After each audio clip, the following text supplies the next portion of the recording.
one of my favorite things, a massive transformative purpose and a moonshot. These are the things that the Do More Good movement is focused on in the next iteration and the next phase of our growth. I shared this for the first time last year at this conference. And then about a month and a half later, as y'all heard about this morning, I lost my house and my life kind of turned upside down for a while. So we got a little behind, but we are now ready to put in full motion what I'm about to share with you. And I'm beyond excited to give you some context as to what we're doing that we truly believe has the capacity to change the face of capitalism as we know it. And so we're not dreaming small here. We're dreaming really big, and I'm excited to share with you what I'm going to share with you.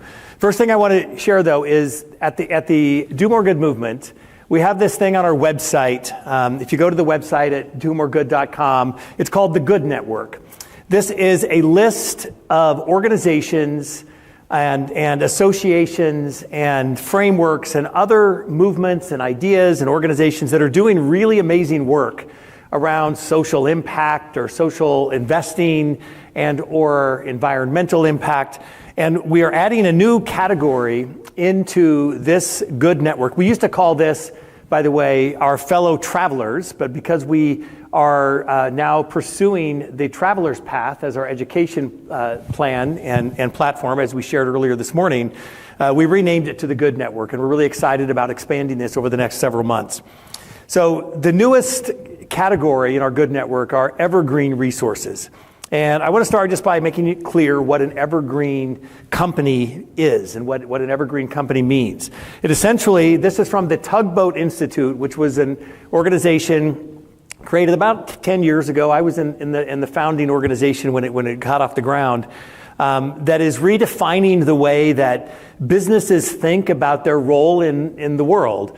An evergreen company is a company that makes a commitment to growing profitably for 100 years or more. It's making a long-term commitment to building a business that has meaningful impact in the world.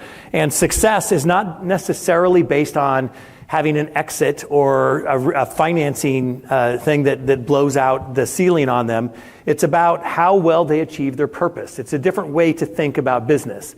And there are evergreen companies sprouting up all over the world. This is all part of the container that we're looking to support with the Do More Good movement. As we've talked about before, the work that we do is not to replace certified B corporations or conscious capitalism or anything. We're here to support all of it, to become an advocate and a catalyst for the entire ecosystem, to be the front line that is helping business leaders understand not only the why we talked about earlier, but also the how and the what. So that's our focus as an organization, is to support all of these organizations. And there are a lot of organizations that exist around this whole evergreen concept.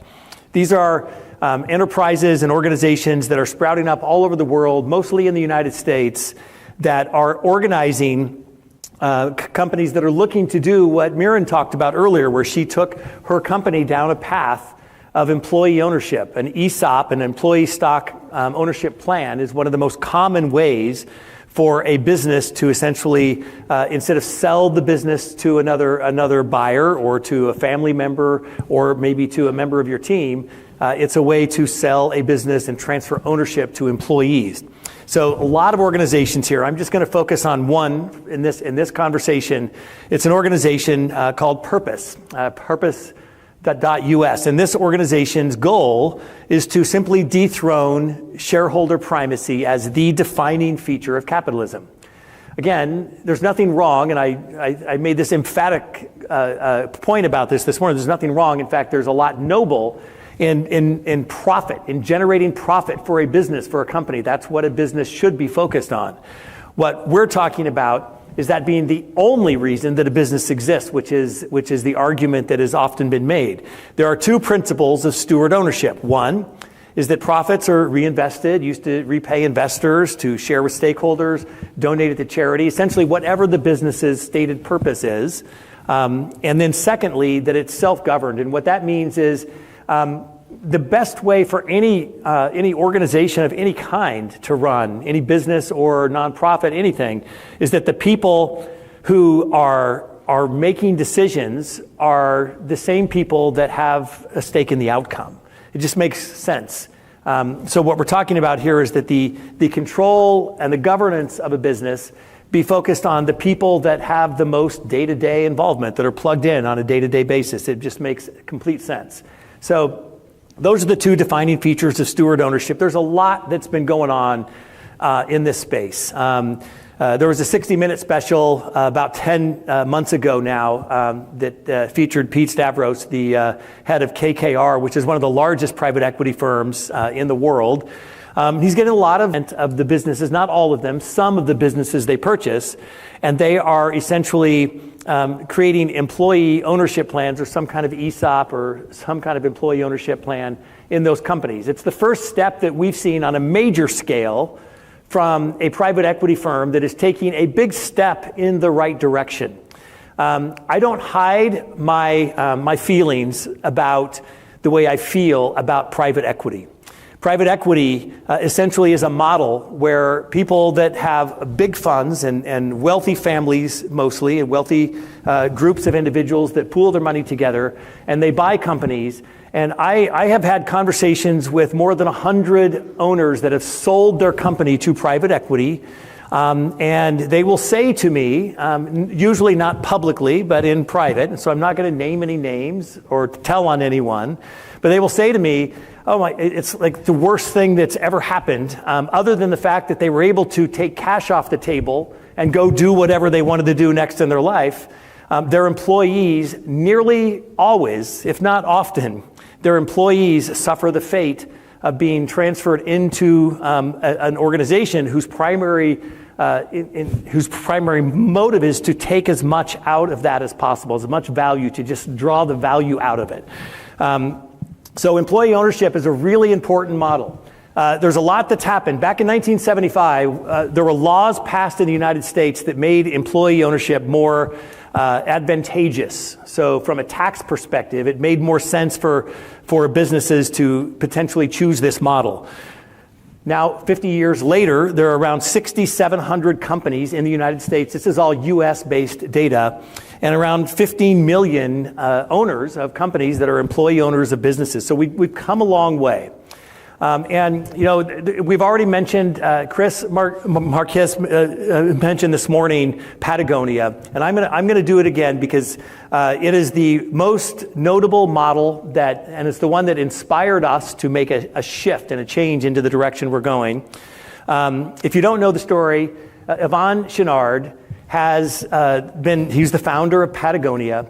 And instead of selling to private equity and taking money and going buying an island or whatever he might have done with that money, he chose to create a perpetual purpose trust that made it possible for him to transfer ownership into a trust that is governed by a small board, just a few people. And their responsibility is to make sure that the business and the profits that are generated by the business are utilized to carry out the dream that Yvon Chouinard had, which is to environmental causes. His whole mission was to help save the planet, to save Mother Earth. And so all of the resources, the money that's generated by Patagonia, $100 million or so every year, is now given to charitable causes. It's a really interesting model. And it really got us thinking. We started talking and having conversations with a lot of people. Are there any other models that are doing this? There are several other examples of other companies that have followed suit to do something similar to what Yvon Chouinard did on a smaller scale, but we've not been able to find anyone that has created essentially a holding company, instead of owning one company like Patagonia, a holding company that might buy and hold multiple companies that would live in a perpetual purpose trust. And we have not been able to discover any. We've been spending a lot of time and effort and resources on this, and we have gone very far down the road now of creating a model that we are really excited about. And several people here have heard a little bit about this. We are now getting ready to push on the gas pedal and move forward at a fast pace. After the conference, this is going to become my sole focus for several months while JD and the team are working on our educational journeys. So our massive transformative purpose that we have shared with the world is to transform capitalism by creating a path for business owners to exit when they sell their company to a private equity firm that's owned by the community, and I'll explain what that means here in a moment, that directs the profits to create generational wealth for the employees of that company and uplift humanity in a general way. And the moonshot that we have attached to this massive transformative purpose is to scale this private equity firm to $1 trillion in assets under management in less than 10 years. This is a massive, big idea and a big picture, and there are so many things that have to go right for this to happen. But we're putting it out there to the world that this is what we're trying to accomplish. And I'm going to give some clarity around what all this means. I'm hoping to make this as clear as possible. So when a business owner comes to the point where they're ready to sell their business, there are 3 typical paths that they take.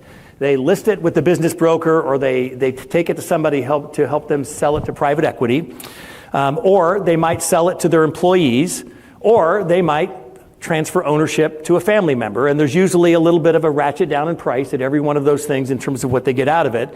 And there's nothing wrong with any of these models. It's a powerful way to transfer ownership to either employees or family in particular.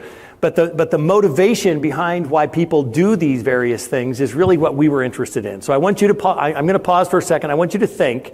Imagine that you have a $10 million business that's spinning off. You're the owner. Congratulations. You're now an entrepreneur if you weren't already. You have a $10 million business, and it's spinning off $1 million a year in profit, and someone offers you $10 million to buy your company, right? So just imagine that's your fate. Congratulations. What is your next step? Are you going to take that $10 million off the table and go do whatever you want to do with it? You've earned it. You certainly deserve whatever you can get from it. Or are you more concerned about taking care of the employees that helped you build this business? Or are you more concerned about your legacy? That you created this amazing thing to benefit society. You make the most amazing product or service, whatever it is, and you really want to protect your legacy. And so you're going to make possibly different decisions based on which one of those 3 modalities of exit is most resonant with your heart and what you want to do. What if, and this is what we're creating, what if you could check all 3 boxes? What if you had the opportunity to take your money and go reinvest it? You can give it all to charity, you can buy your airplane, you can do whatever you want. But you can take your money off the table, you can take care of your employees because you've exited your business to a private equity firm that is owned essentially by the community because it's owned and run by a charitable trust that is intended to return the capital in a very specific way, where 1/3 of all of the profits that are generated by the businesses that are owned by the private equity firm, 1/3 are returned to the employees in a profit sharing program. 1/3 goes to the community through some sort of philanthropy that is likely directed by the employees of that company. They're the ones that get to choose where the money is directed to uplift communities, schools, whatever it is they want to help. And then 1/3 is reinvested back into the fund so it perpetuates the model. This is the part that makes it really scalable, where we have money returning to the fund. So I'm just going to give you a little bit of an illustration of what it looks like. But the bottom line is what we are looking to create is the world's first private equity firm that is 100% designed to inject value into society rather than extract value from it. That's what we're looking to create. And yes, please, let's applaud for that. And these businesses that are owned by the private equity firm will be run under the ethos of the Do More Good movement model, meaning that we put people first, that we are purpose-driven, and that we're growth-oriented. And the leaders of these organizations are going to be expected to operate the companies using the superpowers of the Do More Good way. So this is the way it would work. We have a holding company that's basically a C corporation that buys businesses and holds on to them. It's governed by a purpose trust that's run by a very small board whose sole responsibility is to hold the leaders of the holding company accountable and making sure that they are walking the talk and protecting the integrity of the entire system that we're building. There will be an investor fund that puts money into the holding company so that it has the capacity to buy companies, and it will buy, initially one and then many different companies. As soon as there's enough profit, those investors will have their redemption. They're going to get their money back. But here's the selling point. We're going to tell our investors that we're going to cap your return. We're not going to promise gigantic returns. We're going to do the exact opposite. We're going to tell them we're only going to pay you back 3%. So if you put $1 million in, you're going to make 30 grand. And the expectation is that many of them are going to reinvest and then reinvest and then reinvest and keep putting money into the future funds, because this is going to change the way that businesses operate. Now, these businesses are run by entrepreneurial leaders who are focused on building companies that make a difference in the world. We're not talking about a nonprofit organization running a company. We're talking about entrepreneurs that desire to make a difference, that want to use their skill, their craft, their business savvy to build something that will truly make a difference in the world. And the beneficiaries will be the nonprofit organizations and the communities, where 1/3 again goes to the employees, 1/3 to the community, and then 1/3 reinvested back into the model. We are planning to work on the documentation, the paperwork, all of the things we need to put in place, and there's a lot of work to do. We have a goal to try to get our first fund together and begin the process of offering companies an opportunity to exit by early 2026. And we are building this model with an expectation, with our spirit of abundance. We're building this model to share it. We don't want to, our intention is not to own all of these companies. Our intention is to change the model so that it benefits society in a deeper way, so that the employees that are building these companies, it changes the generational wealth of their families. That's why we're doing this. We're not doing this so anyone will make money. I'll never make a penny from it, and I'm very deliberately designing it that way.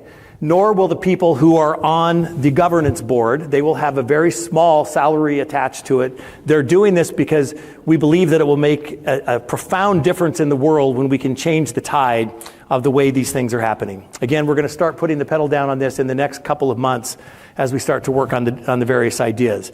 In the words of Harry Truman, it's amazing what you can accomplish if you don't care who gets the credit. And I think even more importantly, I think I shared this last year, my grandma Esther was the most amazing human in my childhood. I modeled so much of my life around. She lived to be 101 years old and ran her own company for 50 years. She took over her father's company when he died when she was 21 years old, and ran this moving and storage business in North Platte, Nebraska for over 50 years. Just an incredible woman. She's the one who introduced me to Margaret Mead. They shared like they were like a month apart.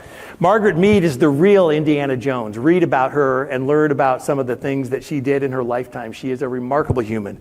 Margaret's the one who said, never doubt that a small group of thoughtful, committed citizens can change the world. And indeed, it's the only thing that ever has. Thank you so much.